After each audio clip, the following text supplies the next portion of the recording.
خیانت، عشق، وفاداری و افتخار. از یه سریال چی میخوای؟ هر چیزی که از یه سریال فوق‌العاده انتظار داریم اینجاست. سریالی که توی زمان افسانه جنون ساخته شد، اما خب تونست بیشتر از اون سریال بدرخشه و امتیاز جمع کنه. بله درسته، سریال شاه ته‌جویون. اینجا استارک تیوی و من علی هستم و میخوام خلاصه کامل این سریال رو بدون سانسور براتون تعریف کنم. از حدود یه نیم ساعت 40 دقیقه حتی بیشتر. هر برنامه‌ای که دارین بذارین کنار همراه من باشین. اما قبل شروع فقط یه درخواست کوچیکی ازتون دارم. اگه میشه لطفاً ویدیو رو لایک کنین تا یه جورایی ظلمی که الگوریتم به یوتیوبرهای فارسی میکنه کم بشه. بدون معطلی بریم سراغ ویدیو. داستان برمیگرده به حدوداً 50 سال قبل از اینکه گوگوریو منقرض بشه و دقیقاً هم مصادف بود با تأسیس امپراتوری تانگ. تانگ که از قدرت گوگوریو ترس بسیار زیادی داشت، تصمیم میگیره تا یه بار برای همیشه شهر این دشمن قدیمی رو بکنه. برای همین حدود 3 بار به اونجا لشکرکشی میکنه و لشکرکشی‌های بزرگی هم انجام میده. سریال با اولین لشکرکشی بزرگ تانگ شروع میشه، جایی که لیشیمین تقریبا با 1,000,000 سرباز به سمت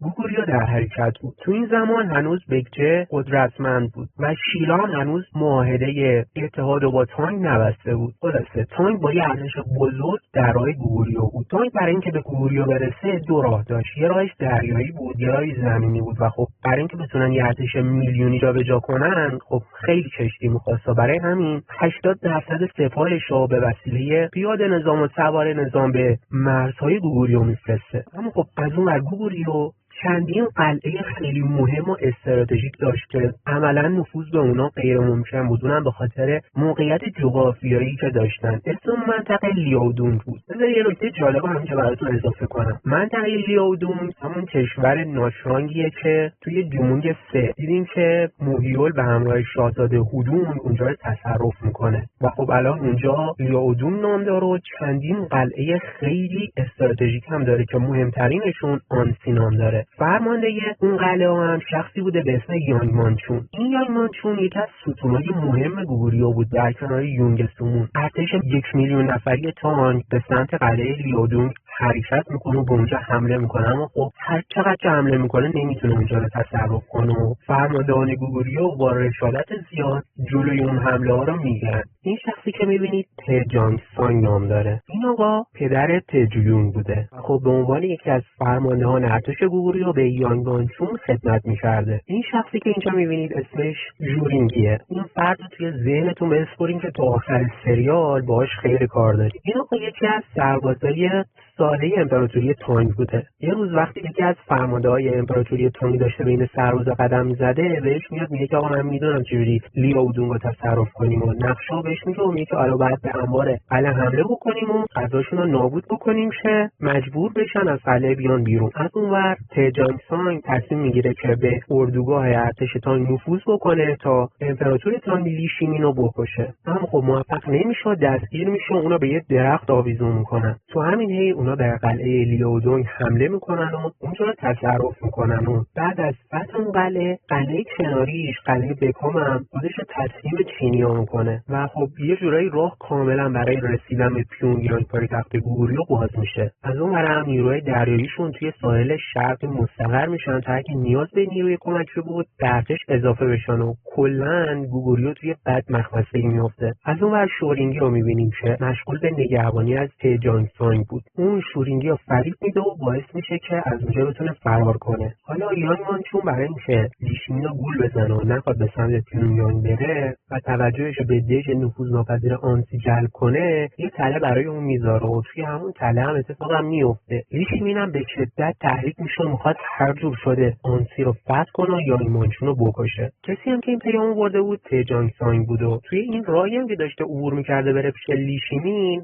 یه شخصی توجهتون رو باید جلب کنه و این شخصه و خب با ایشون هم کار زیاد داریم. یعنی پس فطرت‌ترین و رومخترین شخصیت سریال همینه. کلا تو سرزمین بادها خائن بود، اینجا هم خائنه. نمیدونم چه همتی به کمرش بسته گوگوریو رو یه آدم نابود کنه. حالا این طرف یه جوری فرار میکنه و میاد به قلعه آنسی و اینم بگم که خدمتکار یکی از فرماندهان گوگوریو بوده که رفیق صمیمی تجانگ سانگ هم هست. حالا این بابا از وقتی که میاد همون موقع افکار پس رو شروع میکنه به رواج دادن و هی به اربابش میگه که آره بیا این کارو بکن و قلا باز بکن و اینجا رو تسلیم کن، اینجا سقوط میکنه و پدر مادرت یه جوری نجات بده. اما خب اون خیلی به گوریا وفادار بود و به دروغ بهش میگه باشه آقا من پیشنهادتو قبول میکنم.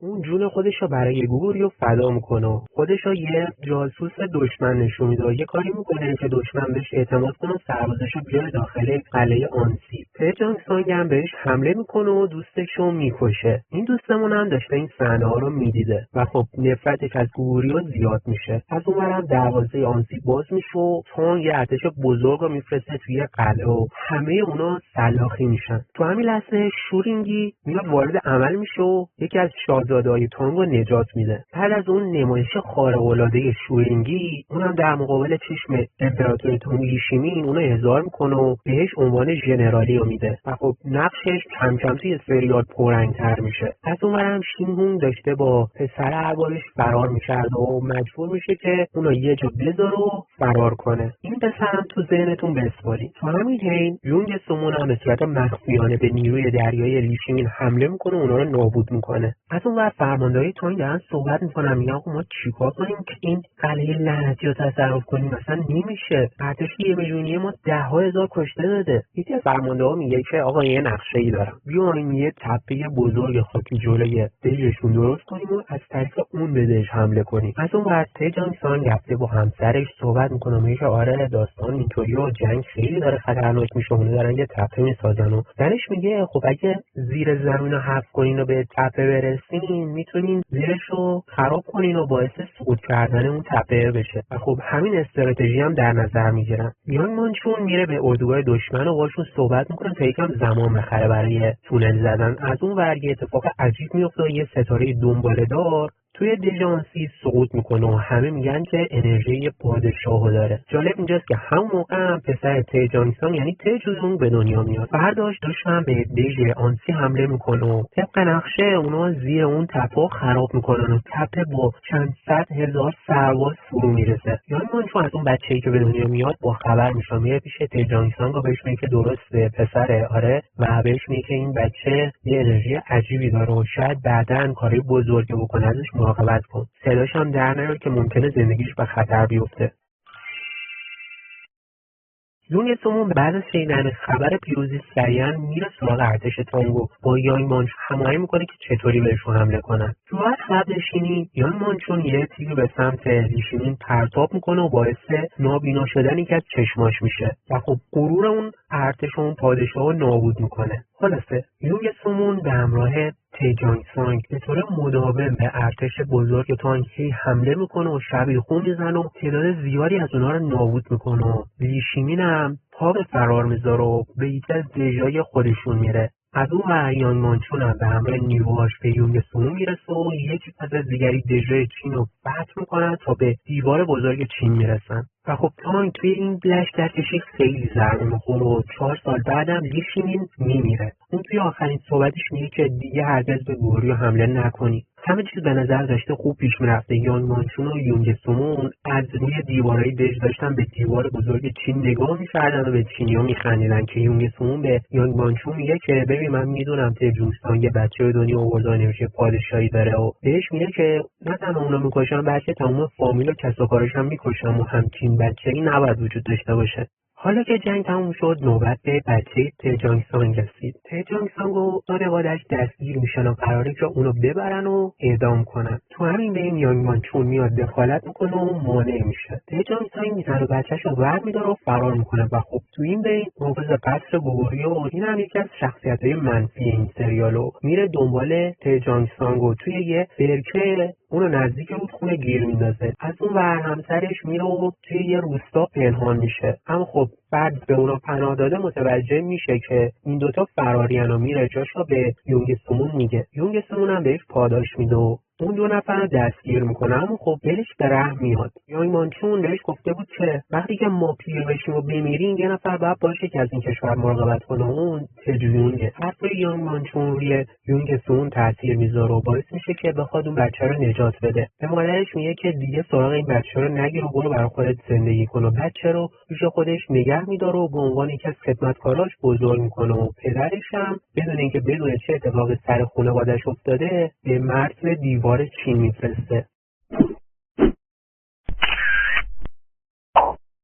زمان میگذره و تجون بزرگ میشه. تو همین حین هم بکچه به دست نیروهای متحد شیلا و تان نابود میشه و خب از اینجای سریال میتونیم بگیم که ادامه سریال سرنوشت یک مبارزه. این آقا یون نامسانگ پسر ارشد یونگ سومونه. این هم نوچه هوک سودوله و خب همیشه با تجون رفتار زیاد خوبی نداشتن. تجون میخواسته که از این وضع بیرون بیاد یه مبارز بشه، اما خب کسی اونو به حساب نمی آورده. تجون هر کاری میکنه تا بتونه وارد مسابقات بشه، مسابقات هنرهای رسمی. یونگ سومون بهش اجازه نمیده. برای همین به یکی از نزدیکای یونگ سومون میگه که آقا یه کاری بکن راضیش بکن، ولی خب اونم نمیتونه راضیش کنه. بهش میگه که اگه مثلا یانگ مانچون بهم بگه حالا شاید راجبش فکر کنم و همین میشه که تجون میره پیش یانگ مانچون تا بتونه اونو راضی کنه و یه توصیه نامه ازش بگیره. یانگ مانچون ازش خوشش میاد، میگه اگه بتونی مبارزه ما رو شکست بدی این کارو برات انجام میدم. مبارزی که باش مبارزه میکنه شخصی به اسم گولسابیوه. گولسابیو هم یه شخصیه که خیلی قراره به این تجون وفادار بشه. خلاصه مبارزه میکنن و به بدبختی شکستش میده. اما خب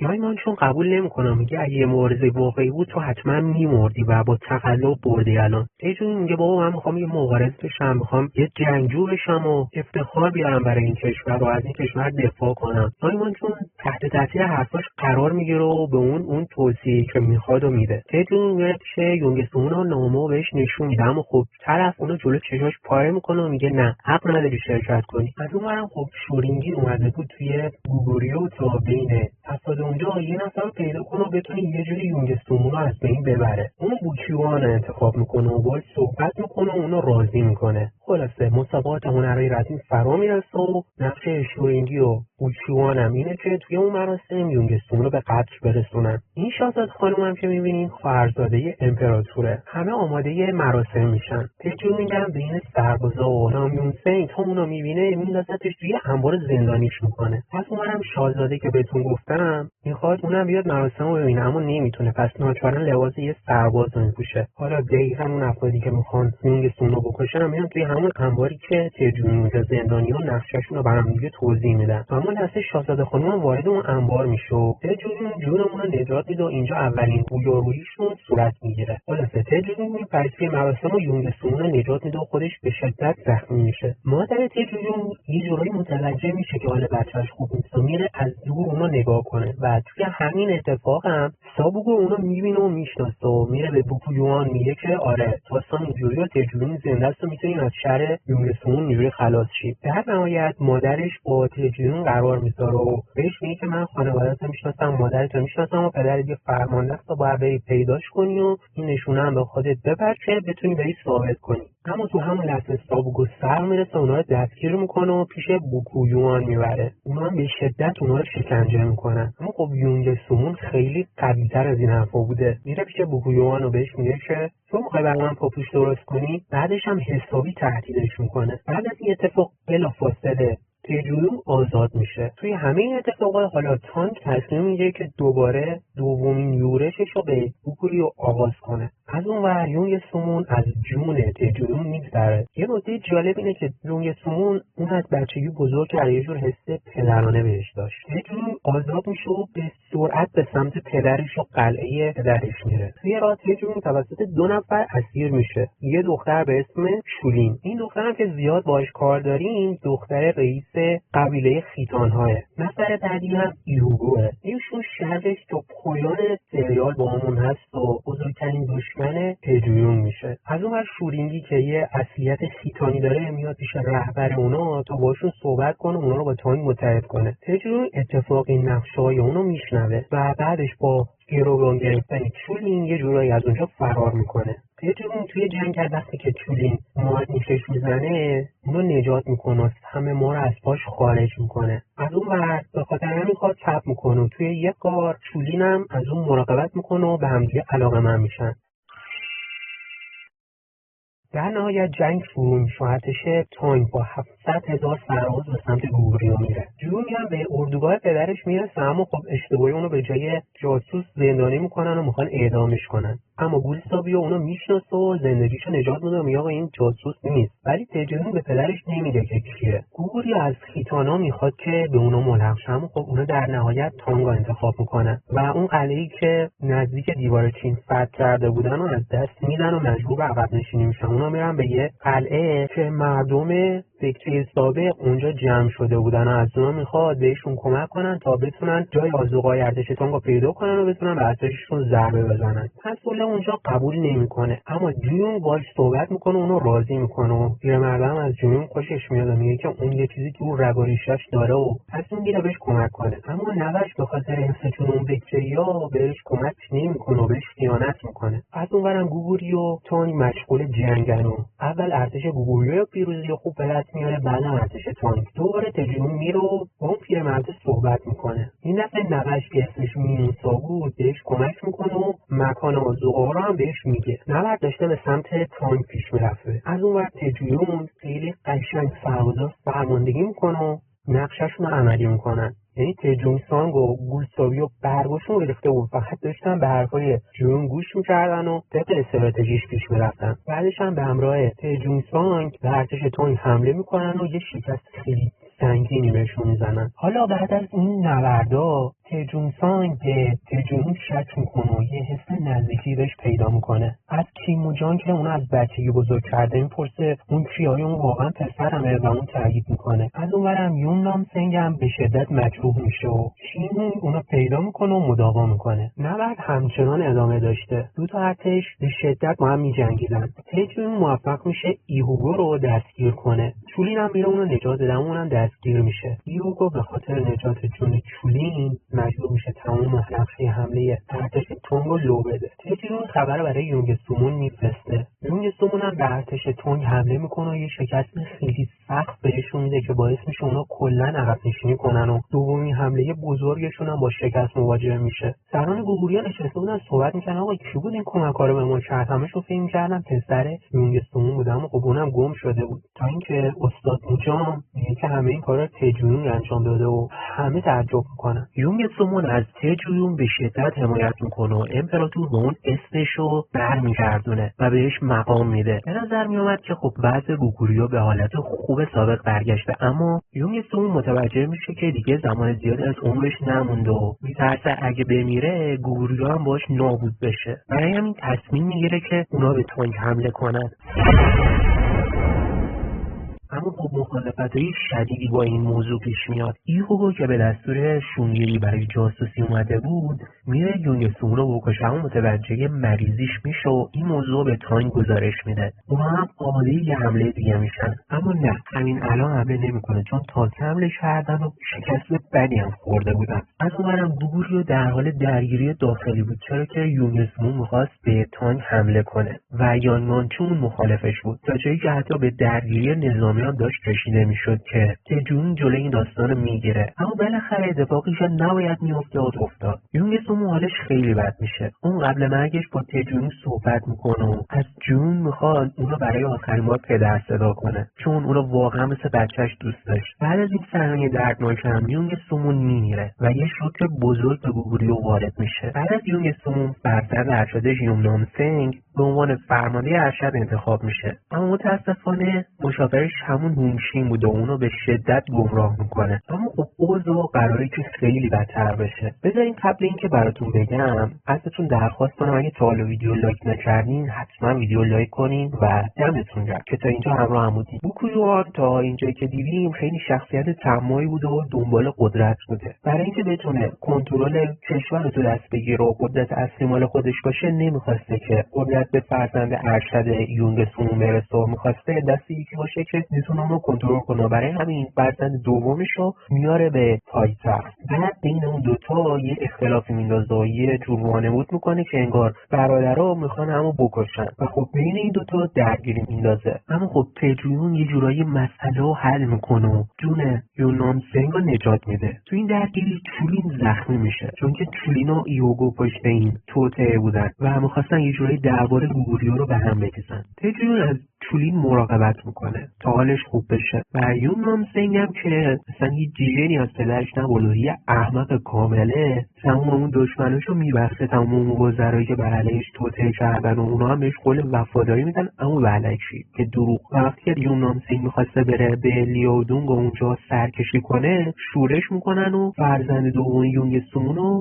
جای اون میذارن. تعداد زیادی از ژنرالاش هم دستگیر میکنن، اما خب تجویون و چولین فرار میکنن. چولین هم هنوز زخمی بوده. اونا یه جا قایم میشن و به چولین میگه تو خیلی زخمت عمیقه. چولین بهش میگه زخمی که روی بدنم چیزی نیست و زخم قلبم عمیقه و بعد همون میگوستن. حالا لیوگو میره سراغ یونامسنگ و بهش میگه که آره تو پایتخت شورش شده، اگه بری اونجا میکشنه، بیا سربازای تانگو بردار ببر و مقامتو پس بگیر. طرفم گول میخوره. حتی اگه گاهی وقتا اسما رو اشتباه میگن، چون من زیرنویس دیدم هر بارم یه چیزی نوشته بودن تو زیرنویس یاد سخت نگیرید. یه هم یه جوری چولین رو میپیچون و اونو وادار میکنه که به قبیلش برگرده چون میترسیده که سرنوشت بدی در انتظارش باشه. یونامسنگ اول نمیخواست این پیشنهاد قبول کنه، اما خب شین اونو مجبور میکنه و یه جوری قانعش میکنه که از سربازای تانگ استفاده کنه. اما خب هوکسودول متوجه میشه و مخالف این کار بوده، چون باور داشته که هیچ قدرت خارجی هیچ وقت دلش برای یک کشور دیگه نمیسوزه و بخواد بیاد به مردم اون کشور کمک کنه. پس اینجا یادتون باشه این نکته اخلاقی جای جامعه ما هم صرف کنه، هیچ قدرت خارجی قرار نیست به هیچ کسی کمک کنه. حواستون باشه. اون از که میره به تجویون قضیه رو میگه. تجویون هم میره و با کمک سربازا اونو دستگیر میکنه، توی تله میندازه و خب کم کم صدای ماجرا هم در میاد و پایتخت میخواد که اونو برگردونن تا اعدامش کنن. تو این هوکسودول میخواسته که اربابشو بکشه و خودش هم بکشه و کلا این بی‌حرمتی که بهش شده رو تموم کنه. اما یونامسنگ گولش میزنه و میگه ببین من دوباره از نو شروع میکنم و با هم دیگه و خلاص یه کاری میکنه که سودول اونو آزاد کنه. اما خب دوباره شینهوک میاد و دوباره زیر پای یونامسنگ میشینه و بهش میگه ببریم تاین اونجا کمکت میکنن. دوباره گولش میزنه و میبرتش و پناهنده کشور تاین میشه. از اونورم بوکویوان که دیده خب الان هیچ رقیبی نداره و یونگ سمون نیست، پسرش هم نیست، تنها رقیبش یانگمانچون میبینه و درخواست دستگیریشو میکنه چون که به موقع یونامسنگ رو نفرستاده بود و باعث فرارش شده بود. موضوع اصلی هم بحث فرمانده ارشد، کی فرمانده ارشد بشه. مردم پشت یانگمانچون بودن چون اون یه قهرمان میدونستن. تجویون میره با پسر دومی یونگ سمون صحبت میکنه و اون تصمیم میگیره که قید فرمانده ارشد رو بزنه. امپراتور هم برای اینکه نسیخ به سوزه نشه و اینا با هم کنار بیان، یانگمانچون رو میکنه فرمانده ارشد، بوکویوان هم میکنه معاون و جانشینش. از اونورم دربار تانگ از یونامسنگ میخواد که به اونا کمک کنه تا بتونن گوریو رو فتح کنن. طرف قبول نمیکنه و دوباره شینهوک میشینه زیر پاش میگه که ببین اینا آخر گوریو رو میگیرن، یه کار کن که تو یه خدمتی بکنی و بعد اینکه اونجا رو گرفتن تو رو بکنن فرمانروای اونجا. خب این شخص خیلی آدم با استعدادی بود، یعنی اگه این آدم تو دربار گوریو ازش وفادارانه خدمت میکرد شاید هیچ وقت این کشور سقوط نمیکرد. نمیدونم چه مخیزی داره که این کشور رو به نابودی ببره. حالا بچه‌ها یادتونه که اول سریال بهتون گفتم که یکی از فرمانده‌های گوگوریو جونشو فدا میکنه و باعث میشه که قلعه گوگوریو فتح نشه و خب یه خدمتکارم داشته که همون شینهوک بوده. بعد اگر تو باشه گفتم یه بچه داشته طرف، بعد شینهوک بچه رو میذاره و فرار میکنه. اون بچه همین ایوگوه و خیتانیا پیداش میکنن و بزرگش میکنن و وقتی که یونامسنگ پیش خیتانیاه این بچه رو میبینه از روی خنجری که بهش داده طرف رو میشناسه و تصمیم میره که بهش کمک کنه و خب خیلی جا کمکایی بهش میکنه که باعث میشه سریعتر گوریو سقوط کنه. حالا همونطور که گفتم ارتش تانگ میخواد که دوباره به گوریو برای بار سوم حمله کنم، خب بازم میترسه، دوباره نمیتونه متحمل شکست بشه. اونا از یانگمانچون هم میترسن چون به اندازه همون یونگ سمون قدرتمند بود. برای همین تو فکر یه راه چاره بودن. چینی‌ها برخلاف قولشون یانگزو به خیتانا نداده بودن. لیگو به خاطر اینکه بتونه یانگزو رو بگیره و سریعتر مردمشون اونجا مستقر کنن، میخواست که هر جور شده از شهر یانگمانچون خلاص بشه. برای همین شین دوباره برای بار هزارم تصمیم میگیره که به کشورش بازم خیانت کنه. یه نقشه خیلی دقیق و حسابرسی شده میکشه که اصلا مول و درزش هم نمیره. با این کار میخوان که شهر یانگمانچون هم بکنن و یه کاری میکنن که یه اختلاف بدجور بین گوکویوان و یانگمانچون شکل بگیره. گوکسودون هم که یانگنامسونگ پیچونده بودش برمیگرده پیش تجونگ و تجونگ اونو قبول میکنه. یانگمانچون توی یکی از دژهای لیودونگ بوده که گوکویوان سابوگو رو میفرسته تا اونو به قتل برسونه. فرمانده اون دژ هم با اونا همکاری میکنه و به یانگمانچون خیانت میکنه. سابوگو اونو خیلی مظلومانه میکشه و بهش میگه تو همیشه قهرمان من بودی ولی خب مجبورم بخاطر کشور تو رو بکشم. با مرگ یانگمانچون دومین پای از گوگوریان سقوط میکنه و دیگه کشور تقریبا نابود شده و خب بالاخره سومین نبرد بزرگ آغاز میشه. گوکویوان الان کل قدرت گوگوریو رو داشت ولی خب فکر نکنم مثلا کشوری براش باقی بمونه که بخواد اصلا از اون قدرت استفاده کنه.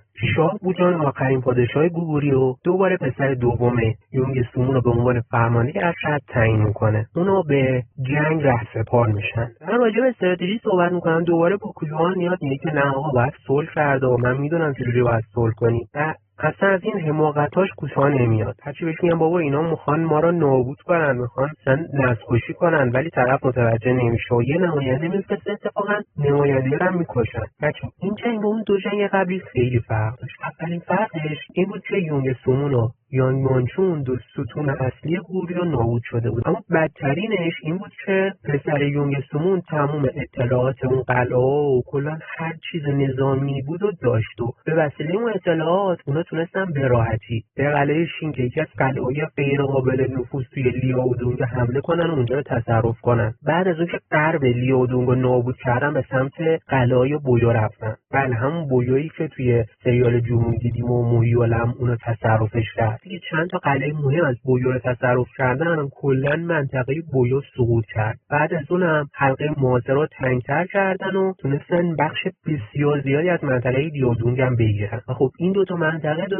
استراتژی بود برای اینکه ارتش تانگ بتونه وارد شبه جزیره کره بشه و به راحتی خودش رو بتونه به پیونگیانگ برسونه. و خب همینجوری که تانگ پیشروی میشد و قلعه رو یکی یکی میگرفت، من یاد سریال قبلی میافتادم. مثلا یاد وودونگی میافتادم که ناچوانگ رو گرفت یا مثلا مونیولی که بویو رو گرفت. و خب اختلافات داخلی دیدیم که چجوری این کشور رو ویران کرد. خلاصه دشمن همینطوری پیشروی میکنه اما خب بازم نمیتونه اینجا قلعه آنسی رو فتح کنه، چون همونجوری که گفتم به شدت غیر قابل نفوذ بود حتی با وجود یه لشکر میلیونی. تجانگ توی آنسی میمونه چون اعتقاد داشت اگه پیونگیانگ سقوط کرد باید یه جایی باشه که بقیه بتونن بمونن و دوباره بتونن گوریو رو پاری گذاری کنن. برای همین تجونگ رو میفرسته به پیونگیانگ که اونجا مراقبت کنن.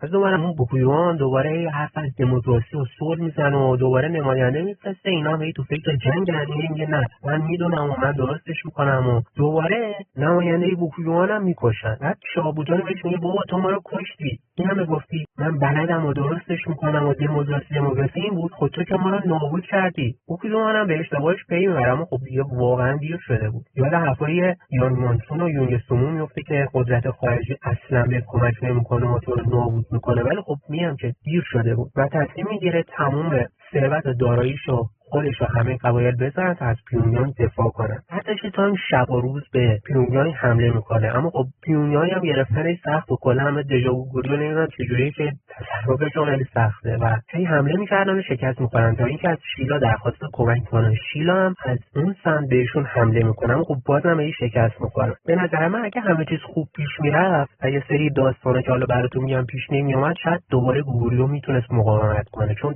با تمام وجودشون داشتن مقاومت میکردن و اوزوقه ارتش میلیونی تانگ هم داشت تموم میشد. زمستون هم قرار بود خب بیاد و گوریو میتونست پیروز بشه اما خب بازم خیانت. شینهو میاد مخفیانه وارد دژ میشه و یه سری کارا میکنه که روحیه مردم تاثیر بذاره. آب چهار رو خونی میکنه، یه پیشگو میفرسته که بگه آقا همتون میمیرین اگه تسلیم نشین. بعدم با برادر خودش که مشاور پسر یونگ سون بوده صحبت میکنه و بهش میگه آقا دروازه قلعه رو باز بکن، ما هم قول میدیم که شما نمیرین. حتی بوکویوان هم فریب میده که نیروهاشو از اون وسط جمع کنه و از گوگوریو حمایت نکنه. بعدش بوکویوان میره پیش فرمانده ارتش تانگ و دوباره باهاش مذاکره میکنه. کلا تو کار مذاکره است. اونا هم به دروغ میگه که آره اگه تسلیم شین کاریتون نداریم، فقط امپراتور رو تسلیم کنین و خرجگزار ما بشین. در نهایت هم سابوگو دروازه رو باز میکنه و سربازای تانگ وارد قلعه میشن و خب برخلاف حرفشون تموم مردم میخوان قتل عام کنن و هرچی وزیر و این چیزا هم میبینن سرهایشون میکشن و بوفویوان هم دوباره میبینه که بازم که گول خورده، با سابوگو یه جوری اونجا فرار میکنه. تجونگ هم مردم رو ور میداره تا با خودش به قلعه آنسی ببره.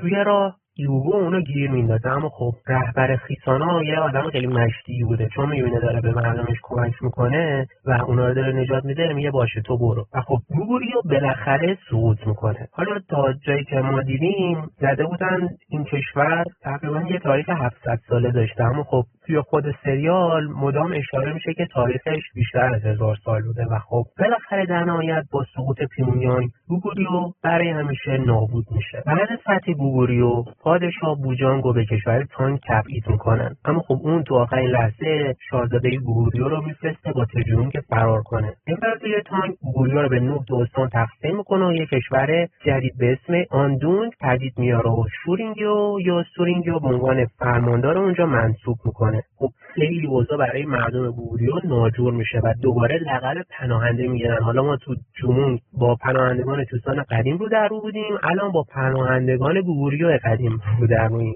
خب الان اینا زیر ظلم و ستم امپراتوری تانگ امپراتوری تانگ و این دو تجونگ یه جورایی هموستور یا جنونتور وظیفه داره که بیاد و مردم از این ظلم نجات بده و دوباره یک کشور پایه‌گذاری کنه. اکثر فرماندهان گوگوریو تونستن از پیونیانگ فرار کنن و گومونجان توی کوهستانا تونست یه تشکیلات خیلی قوی و درست کنه. تجانگ سانگ هم توی قلعه آنسی این کارو کرد. حالا این دوتا گروه مقاومتی که گفتم موی دماغ سورینگی و کشور آندون شده بودن. تانگ برای اینکه بتونه راحت‌تر نسل گوگوریو رو از بین ببره و اونا نتونن کشورشون رو بازسازی کنن، هرچی ادیب و فیلسوف داشتن و جمع میکنن تا برگردونن به تانگ. اما تجونگ اونا رو نجات میده. تو همین جریان هم شولین با تجونگ به آنسی برمیگرده و باش ازدواج میکنه و تصمیم میگیره دیگه ازش جدا نشه. حالا همه چی داشته خیلی خوب برای احیای گوگوریو پیش میرفته که گومونجان یه تصمیم احمقانه میگیره و یه شاهزاده‌های گوگوریو رو که توی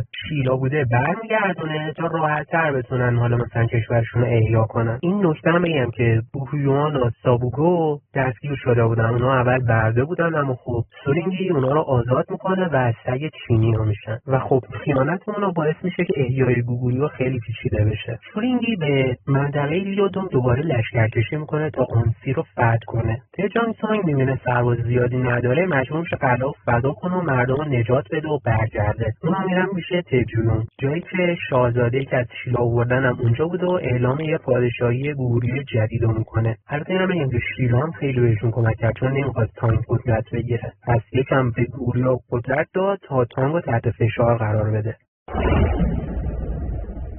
از اون ور شاه گوگوریو رو میبینیم، بوجان که یه تانگه. میموسا همون مرد بیکه‌ای که به تجونگ کمک کرد تا آذوقه‌های تانگو توی جنگ دوم پیدا کنه اونجا بوده و خودش رو به بوجان نزدیک کرده. میموسا که فردی باهوش و خیلی با درایتی بوده، به بوجان میگه که من تو رو میشناسم و میخوام به تجونگ کمک کنم. درستی که اون باعث شد تمام مردم من توی تانگ قتل عام بشن، ولی خب دشمن اصلی من تانگه. میخوام که تجونگ بتونه دوباره مردممون رو که از یه ریشه هستن و یه جا جمع کنه و میخوام که شما هم هر طور شده به عنوان فرماندار به آندون برگردین و بهمون کمک کنین تا بتونیم گوگوریو رو احیا کنیم. شولین هم مجبور میشه برگرده پیش پدرش، چون تهدید شده بود اگه برنگرده پدرش رو میکشن. اینم بگم که شولین باردار شده بود. شولین برمیگرده ولی هیچ اطلاعاتی نمیده و میگه پدرمو نجات بدین و منو بکشید. مثلا از این قرار بود که تونگ ارتش خیلی بزرگ دوباره به کره فرستاده بود تا بتونه شهر تجونگ رو بکنه بزنن و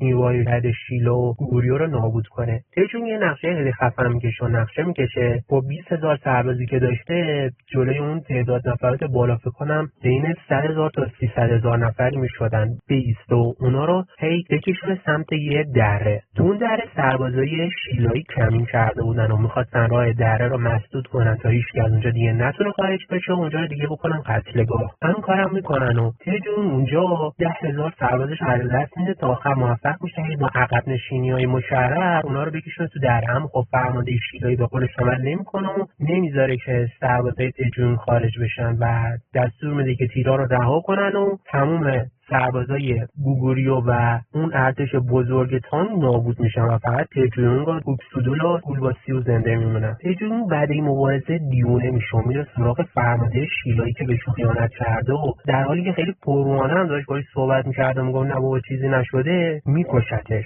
یعنی خیلی با این صحنه حال کردم، همچین از دل کشتش و انداختش رو میز و سر جنازه‌اش داد کشید و خب باعث فروپاشی اتحاد شیلا و گوگوریو میشه و بعدش مقامات شیلایی نمیخواستن گوگوریو هم قدرت بگیره و میان میشه پیشمون شاهزاده احمقه که گفتم گولش میزنن و میترسنش و میگه آره بابا برگرد به شیلا، اینجا نابود میشه و تو هم میمیری، برگرد شیلا و ما ازت مراقبت میکنیم. خلاصه یه خیانت ناجور صورت میگیره و اکثر اون جنرالایی که به یونگ سومون وفادار بودن همشون میمیرن. یعنی سرباز شیلا یکی یکی همشون رو میکشه و قتل عام میکنه و در نهایت هم میره سراغ استاد نوجان و اونم میکشن و خب گوگوری جدیدم نابود میشه. البته اینم اضافه کنم که قبل اینکه این جریان پیش بیفته شاهزاده احمقه میاد تجونگ هم به ایگیگو میفروشه و لیگو یا ایگیگو هرکس میفروشه و اون به تجونگ حمله میکنه، تمام سربازش رو میکشه و یه چند تیرم میندازه سمت تجونگ و بعدم چاقوش رو پرت میکنه سمت قلبش و کلا میکشدش ولی نه نمیمیره. همه فرار میکنن. بوکسودول هم تجونگ رو میندازه روشونش و از اونجا فرار میکنه. اما گولسابیو کجاست؟ اون رفته شورین رو نجات بده و برگردونه و توی همین اینم دستگیر میشه. شورینگی وقتی میبینه چه جوری داره مبارزه میکنه و چقدر مبارزه قویه از جونش میگذره و اونا زنده نگه میداره. بقیه هم خب به یه دهکده که دهکده گوریویی هاست فرار میکنن. این سال تجون رو پیدا میکنه اونو نجات میده. اما خب مشکل اینجاست که طرف فلج شده، یعنی اصلا فقط چشاش به کم میخوره و همه فکر میکنن که تجون مرده. هم چولین فکر میکنه مرده، هم گولسابیو و گولسابیو تصمیم میگیره که بمونه پیش چولین ازش مراقبت کنه. تنها اتفاق مثبتی هم که تو این دوران میفته برگشتن امپراتور بوجانگ بوده به آندون. هم گفتم اون کشور تازه تأسیس بعد از نابودی گوگوریوه. تو اون زمانی که تجون فلج شده بود بانو سوکیونگ شاهزاده گوگوریو خیلی از تجون مراقبت میکنه. شاه بوجانگ خودش یه فرد مست نشون میده از این جلالت و یه آدم بیخیال که کشورش نابود شده و هیچ رویایی نداره، اما در اصل یه پشت پرده دیگه داشته. میموسا هم خب چطوری بگم یه کاباره، حالا اسمشو میذاریم توی اون پایتخته میزن و کلی دختر و نوشیدنی میرزه اون تو. اینطوری به سونگیری نزدیک میشه. سونگیری هم یه شخصی بوده که زیاد زن زندگی نداشته، اصلا علاقه‌ای به خانوما نداشته، بیشتر دو فکر جنگ بوده. هم خب یه کاری میکنه که یکی از افرادش به عنوان معشوقه به سونگیری نزدیک بشه. تجونگ هم دچار معجزه میشه و وقتی دستخط خونی امپراتورش رو میبینه یهو شفاف پیدا میکنه و خوب میشه. در مورد چولین هم براتون بگم که همه متوجه میشن اون باردار بوده و ایگو برای اینکه اونو نجات بده میاد میگه آقا من زوری به ایشون تعرض کردم و بچه منه، پس جونش نجات میده. خان میخواسته ایگو رو بکشه اما خب بعدن از گناهش میگذره و خب میرن تو همون اشرتکده‌ای که میوسا درست کرده بود اونجا مراسم ازدواج رو برگزار میکنن و جلوی چشای تجونگ هم شولین ازدواج میکنه.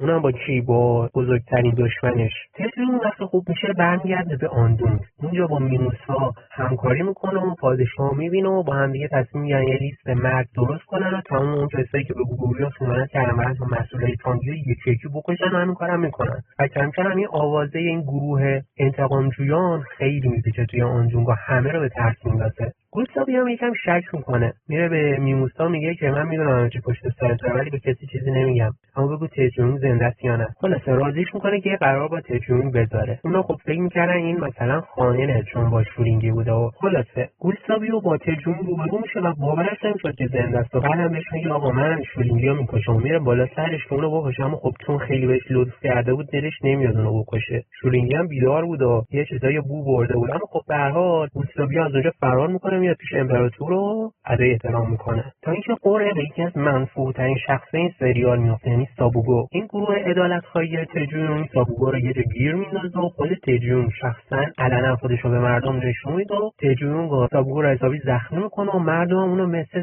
سگ میزنن تا بمیره. بعدش هم میخواد بره سراغ بوکشوان، اما اونو پیدا نمیکنه و خب وقتی هم پیدا نمیشه و از ترس دیوانه میشه. البته همه فکر میکنن که دیوانه میشه، اما خودش در واقع زده بود به دیوانگی. همونطور که گفتم بوکشوان خودش رو به دیوانگی زده بود. حالا شینوگ هم متوجه میشه و از این داستان استفاده میکنه، یه نقشه خیلی دقیق میکشه. اونا میخوان یه کاری کنن که مثلا تجیون نره دنبال اینکه یه فرد دیوونه رو بکشه و بخواد بره سورینگی رو بکشه. بعدم براش دام پهن میکنن تا اونو دستگیرش کنن، اما خب تجیون از قبل متوجه بود و خودش میره شخصا سراغ بوکویوان و اونو مثل سگ کتک میزنه، بعد کتکش میزنه تا بمیره. بعد بوکویوان نوبت به سورینگی این دفعه میرسه. اونا یه نقشه خیلی دقیق‌تر این دفعه طراحی میکنن که برن سراغ سورینگی و توی اون قلعهش بکشنش. اما خب اونا متوجه این نقشش میشن و نقششون به شدت شکست میخوره و پدرش و کلی از ژنرالای قدیم گوریو به همراه میموسا دستگیر میشن.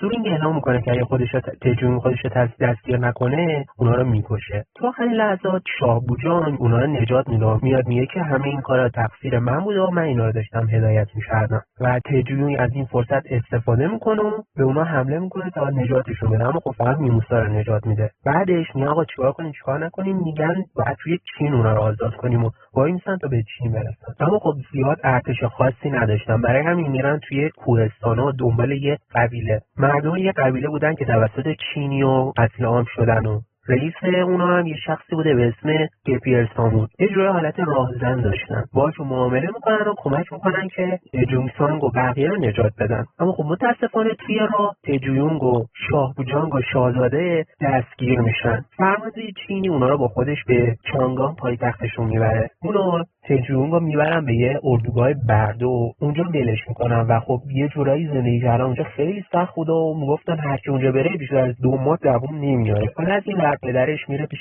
سورینگی و بهش التماس میکنه و گریه میکنه و میگه آقا یه جوری بچه‌مو نجات بده. سورینگی هم دلش به رحم میاد و یه فرمانده بگجه‌ای که قدیما مال بگجه بود ولی الان به تاین داره خدمت میکنه و پیدا میکنن تا با ملکه صحبت کنه. طرف خب خیلی نفوذ داشته. اون از تجونی تعریف میکنه و ملکه اونو میفرسته به یه شکارگاه و بهش میگه که اگه از اونجا زنده در بیای میتونی که آزاد بشی. حالا این شکارگاه چیه؟ شکارگاه برده بود و چجوری حیوانو میبرن شکار میکنن، با برده هم همون کارو میکنن، ولشون میکنن توی منطقه محافظت شده و شکارشون میکنن به همین جسارت. و خب با یه طرح خیلی خفن و یه سری استراتژی‌های پیچیده تجون اصلا نابود میکنه. یعنی هرچه ارتش تاین میفرسته اونجا همه رو از دم میکشه. اون با تله‌گذاری و کارهای خیلی عجیب غریب. و خب در نهایت از اونجا آزاد میشه. بعد از فرار تجونگ ملکه تاین اونو به عنوان فرمانده یکی از دروازه‌ها منصوب میکنه. اون با شاهزاده سوپیونگ ازدواج میکنه و مدت ها میگذره تا اینکه بالاخره وقتش میرسه که از اونجا فرار کنه. یادتونه که راجع به یه شخصی به اسم گپیر سامون براتون گفتم؟ حالا این یارو به تموم کاروانای خراجی که به تاین میرفتن حمله میکرد و ملکه شخصی به اسم ایمونو میفرسته تا اونو نابود کنه و اونم تجونگ رو با خودش میبره. نقشش هم این بود که وقتی که اونو رو دستگیر کردن از شهر تجونگ هم خلاص بشه. تجونگ از این ماجرا استفاده میکنه و با گپیر یه نقشه میکشه و از اونجا فرار میکنه. همزمان از اونورم پدرش و میموسا هم از تاینگ فرار میکنن. اونا به یانگزو میرسن. تاینگ بالاخره یانگزو رو به خیتانا داده بود و رهبرشون وقتی با تجونگ صحبت میکنه ازش خوشش میاد و بهش کمک میکنه تا بتونه فرار کنه. در عوض اونم بهشون قول میده که یه روزی برگرده و بهشون کمک کنه. خلاصه امپراتور تاین میمیره و ملکه جانشینش میشه و سالها میگذره. تجون که به سمت مرزهای قدیمی گوریو فرار کرده بود خیلی جنون‌طور تمام قبایل اطراف رو تحت سلطه در میاره و قدرتش رو روز به روز بیشتر میکنه. از اونورم تانگ درگیر جنگ با کشورهای اطرافش نمیتونه به مسائل دیگه رسیدگی کنه. هیوگو هم که به چین خدمت میکرده تصمیم میگیره راهش رو جدا کنه و بره دنبال آرزوهاش. اینا بگم که گیپی سامون بعد از اون داستانا با تجوی همراه میشه و میخواد بهش خدمت کنه. حالا یه موقعیت سیاسی خیلی مهم رخ میده. تانگ نمیخواسته که خیتانا توی یانگزو بمونن، سعی میکنن اونا رو بیرون کنن. در حالی که ایوگو توی یانگزو نبوده، اونا به شهر حمله میکنن. فرمانده شهر هم پسر تجونگو چولین بوده که الان بزرگ شده ولی خب از هویت خودش خبر نداره. اون هرچند مقاومت میکنه نمیتونه کاری از پیش ببره و به همراه چولین از اونجا فرار میکنه. توی راست دروازه ایمون خواستن که اونا رو بگیرن و بکشن و توی لحظه آخر تجون میرسه و اونا رو نجات میده. حالا تجون اونجا چیکار میکنه؟ اونا نشستن فکر کردن و دیدن که اگه یانگزو سقوط کنه خب هدف بعدیشون هم اونا میشن و میخواستن هر جور شده به اونا کمک کنن. در نهایت هم با کمک گئون، پسری که مال خودش بودا نمیشناختتش، میتونن شهر رو پس بگیرن و رهبر خیتانا رو آزاد کنن. تجون به خاطر اینکه تعداد خیلی زیادی پناهنده گوگوریویی توی یانگزو بوده با اونا معامله میکنه تا با نجات دادنشون بتونه اون پناهنده ها رو پس بگیره. اما وقتی که ایگو میرسه مشکل درست میکنه، نمیذاره که این اتفاق بیفته. بلافاصله شونگیری و ایمون با یه لشکر خیلی بزرگ به یانگزو میرسن و تجون مجبور میشه برای اینکه بتونه جون اون پناهنده ها رو نجات بده اونجا بمونه و همراه اونا دوباره مبارزه کنه. وقتی که نبرد آغاز میشه یکم شرایط عجیب و غریب میشه، چون که اونا توی نبرد اول شکست میخورن و ایهوگو هم توسط سونگیری بازداشت میشه. اما از اون ور تجونگ موفق میشه که فرمانده اونا ایمون رو دستگیر کنه و خب بعد از یه سری مذاکرات زیاد میتونن این دوتا رو با هم دیگه جابجا کنن. بعد جابجایی و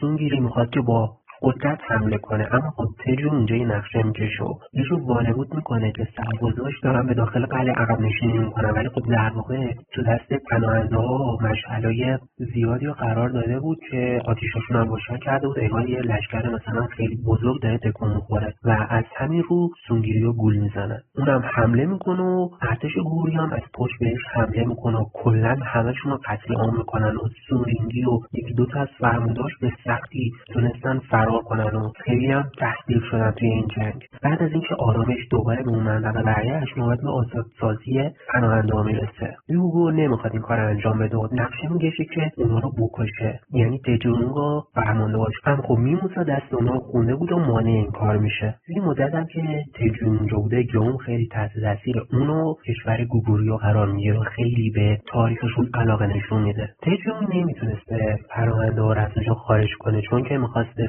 کنه تا اونا محصولاشون رو برداشت کنن و با آزادگوهاشون از اونجا بیارن. برای همین پیشنهاد میده به رهبر خیتانا که تا زمانی که اونجا هم بهشون اجازه بده که برن و مناطق یودونگ و قلعه‌های شین و آنسی اونجا رو فتح کنن. ایهوگو هم میبینه که چون تجون داره مبارزه آغاز میکنه پس تا باید این راهش تقسیم کنه و یه جاها ما هم بیاییم از شرق حمله کنیم و همینجوری وسعت سرزمینمون رو زیاد کنیم. خب اینجا یه رقابتی در میگیره بین این دو نفر که کدومشون زودتر به هدفشون برسن. از اون ور شینهو داره دسیسه میکنه تا بتونه رهبر خیتانا رو بکشه، چون که خیلی رابطه خوبی با تجون داشته و میخواسته پناهنده ها رو اونا بده. برای همین با شوهر خواهرش میشینه ساخت و پاخت میکنه که بکشنش. همونطور که میدونیم این قلعه‌ها خیلی نفوذشون سخت بود و غیر قابل تسخیر بودن، برای همین نقشه میکشن و هی سعی میکنن که اون قلعه رو تضعیف کنن، نیروهاشون رو میکشن بیرون و بهشون حمله میکنن و اونا رو میکشن تا اینکه نیروهایی که قرار بود از دژ محافظت کنن کم بشن و بتونن اونجا رو به راحتی تسخیر کنن. همین اتفاق هم میفته. بعد از اینکه قلعه شین به راحتی تصرف شد، تجون سربازش تقسیم میکنه تا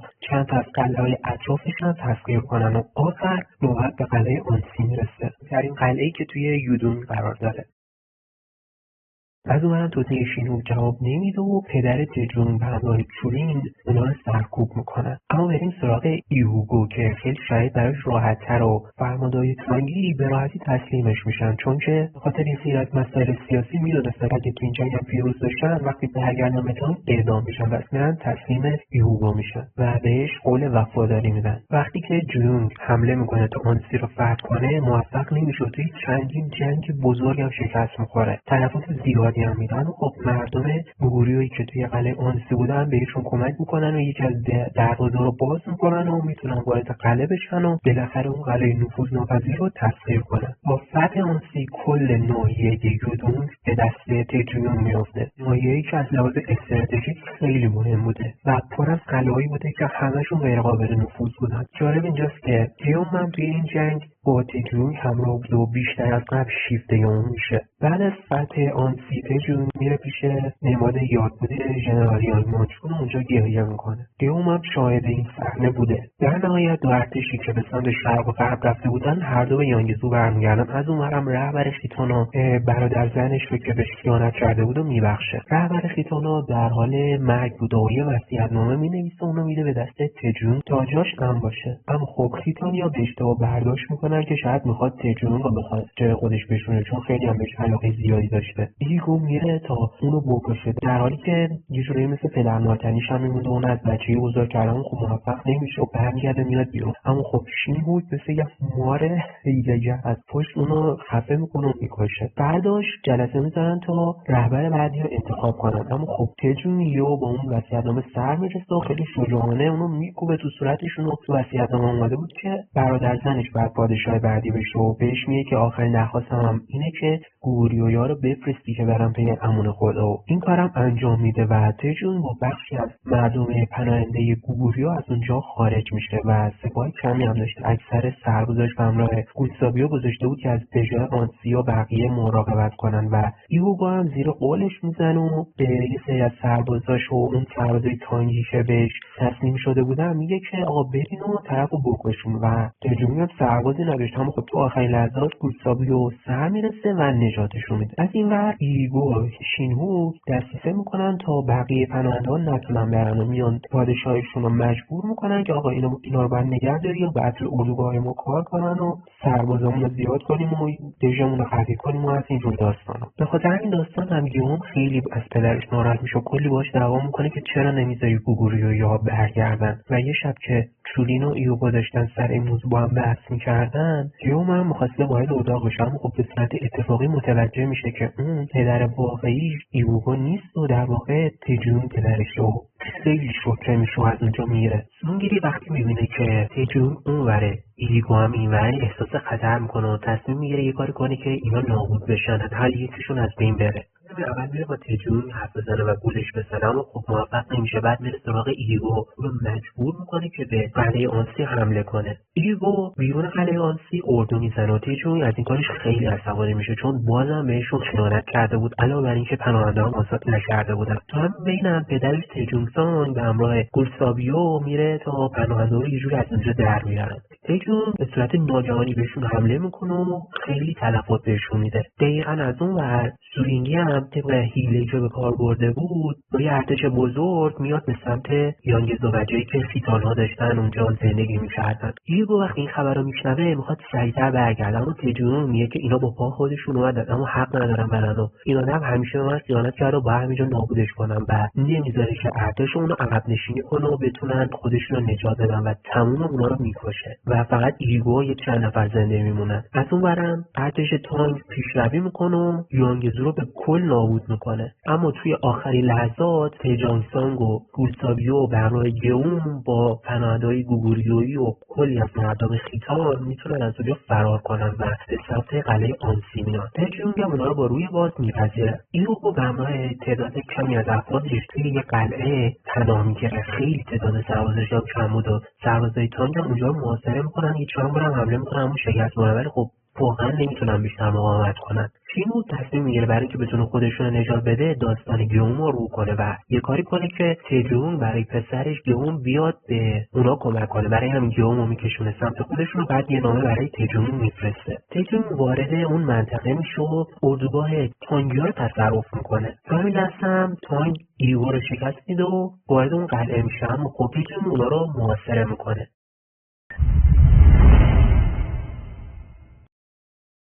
جون میره پیش تجیونگ و التماسش میکنه که پدرش رو نجات بده. توی آخرین لحظه تجیونگ دلش به رحم میاد و ایگو رو نجات میده. میگه شما به ارتش تانگی برین، کارتون ندارم، فقط زندانیا رو به من تحویل بدین و همین اتفاق هم میفته. تجیونگ اونا رو با خودش به آنسی میبره. توی قلعه آنسی ایگو به تجیونگ قول وفاداری میده و به خدای بهشت سوگند میخوره که به تجیونگ خیانت نکنه. اما خب بازم به اون خیانت میکنه. شینوی هم متوجه میشه که تجیونگ میخواد کشورش رو پایه‌گذاری کنه. برای همین به همراه ژنرالشون و ایگو میرن پیش سورینگی. دیگه چاره‌ای نداشتن، یعنی کسی نداشتن و هیچ ارتشی هم نداشتن. حتی مردمان خیتان هم قبول کرده بودن که به تجیونگ وفادار باشن و دیگه ایگو رو قبول نداشتن. ایگو مجبور میشه میره پیش سورینگی یا سورینگی و بهش میگه که من میخوام بهت کمک کنم تا بتونیم تجیونگ رو نابود کنیم. سورینگی قبول نمیکنه ولی ایگو با یه تیر یکی از چشمای خودش رو در میاره و بینایی یکی از چشماشو میگیره و میگه من حاضرم واسه این کار همه چیزمو فدا کنم. و سورینگی هم تحت تاثیر قرار میگیره و اونو میبره به تانگ و ملکه تانگ هم تحت تاثیر قرار میگیره و میگه باشه تو فرمانده ارشد دوم باش. خب در نهایت آخرین نبرد بزرگ سریال شکل میگیره و تا یه لشکر خیلی بزرگ فکر کنم 300,000 نفر بود میفرسته به سمت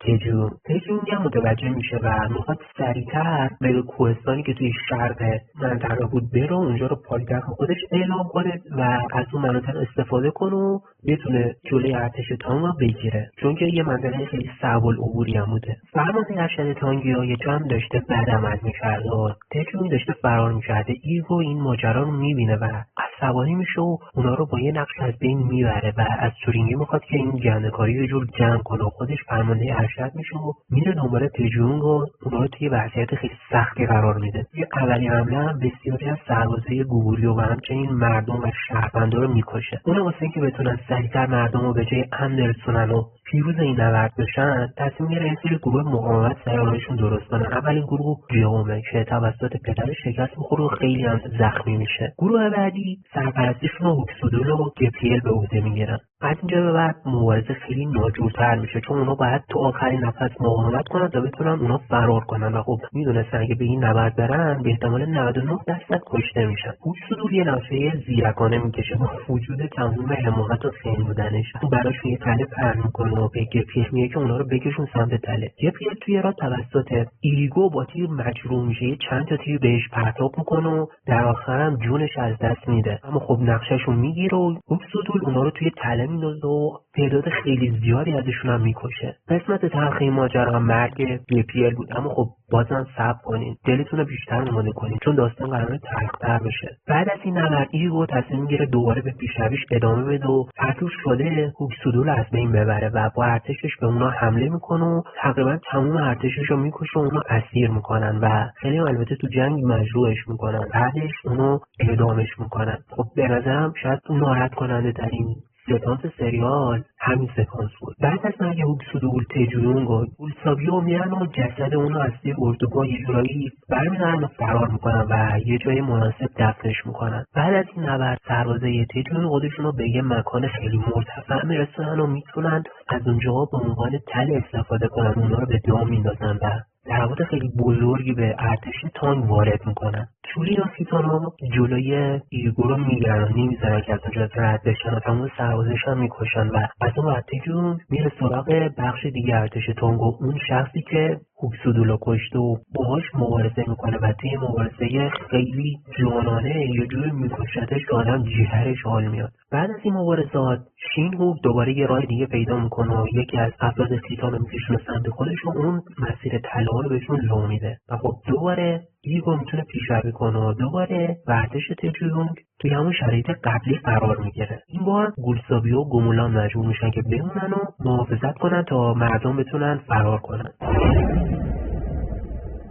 تو این نبرد بیشتر سربازای گولسابیو کشته میشن و خودش به همراه گومولان موفق میشه که به سختی از اونجا فرار کنه. سربازای تا اونا رو تعقیب میکنن. گومولان چون یکم زخمی شده بود بهش میگه که آقا منو کول کن اینجا فرار کنی، ولی خب قصدش این بود که گولسابیو رو نجات بده چون سربازای تانگی به سمتشون تیر پرتاب کردن و یه 7-8 تا تیر گومولان میخوره و گولسابیو فقط داره یه نفس میگیره و وقتی که میرسه به یه جایی میفهمه که این صدای از گومولان در نمیاد و اون مرده و عشق این دو نفر هم هیچ سرانجامی نداشته و اینجوری تلخ تموم میشه. اما برم پدر تجون یعنی تجان سانگ مقاومت میکنه و خودش رو تسلیم میکنه تا سربازای تانگ اونا رو بگیرن و وقت بیشتری بخره. ارتش گوریو سربازای زیادی از دست داده بود و چند هزار نفر بیشتر براشون باقی نمونده بود در برابر ارتش تانگ که شاید صدها هزار نفر بودن. تجون به گیوم میگه که ببین گیوم، ما یه نقشه پشتیبان هم داشتیم و قبایل مالگار قرار بود که بهمون کمک کنن، برو متقاعدشون کن که بیان بهمون کمک کنن. هیچ کس از این موضوع خبری نداره، اونا لشکر پنهان ما هست. گیوم میره به سمت قبایل مالگار. از اون ور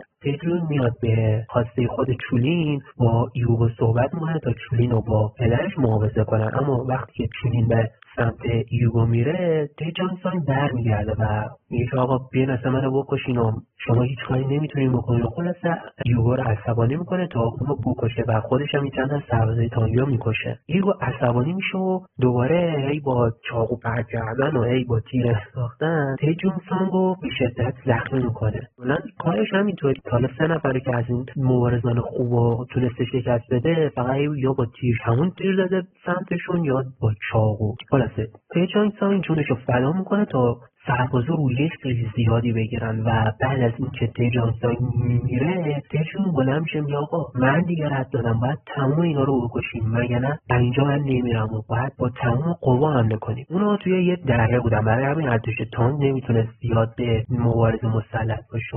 اونورم سربازای تجون با قدرت و شجاعت خیلی زیادی حمله میکنن و یه جوری مبارزه میکنن که انگار هیچ ترسی از مرگ ندارن. و حتی ایمون میاد پیش ایگو میگه ما با عقب نشینی کنیم، اینا سربازای جهنمی اومدن ما رو بکشن و اگه اینجا بمونیم هممون میمیریم. ایگو خیلی عصبانی میشه و میگه اینا چند هزار نفر، ما چجوری داریم شکست میخوریم و دست عقب نشینی میده و توی راه که اون میاد سراغش، میاد بالا سرش و سربازای مالگال هم با اونا بودن و به اونا حمله میکنن و تمام ارتشش رو نابود میکنن. یعنی حدود 200-300 هزار تا تانگیو اینجا میکشن و تجون توی این نبرد پیروز میشه. تجون به شدت دنبال ایگو بوده، اون مدام به جستجوی اون میپردازه و تعقیبش میکنه و اکثر ژنرالاش هم میکشه. در آخرم شینهوک برای اینکه بتونه ایگو فرار کنه جون خودش رو فدا میکنه و تسلیم اونا میشه. ایگو با چولین میخواسته فرار کنه، برن مثلا یه جایی برای خودشون زندگی کنن و دیگه دور از جنگ باشن، دست کشیده بود یعنی از همه چیز و شکست قبول کرده بود. اما تجون نمیخواست بذاره فرار کنن و توی یه نقشه خیلی باحال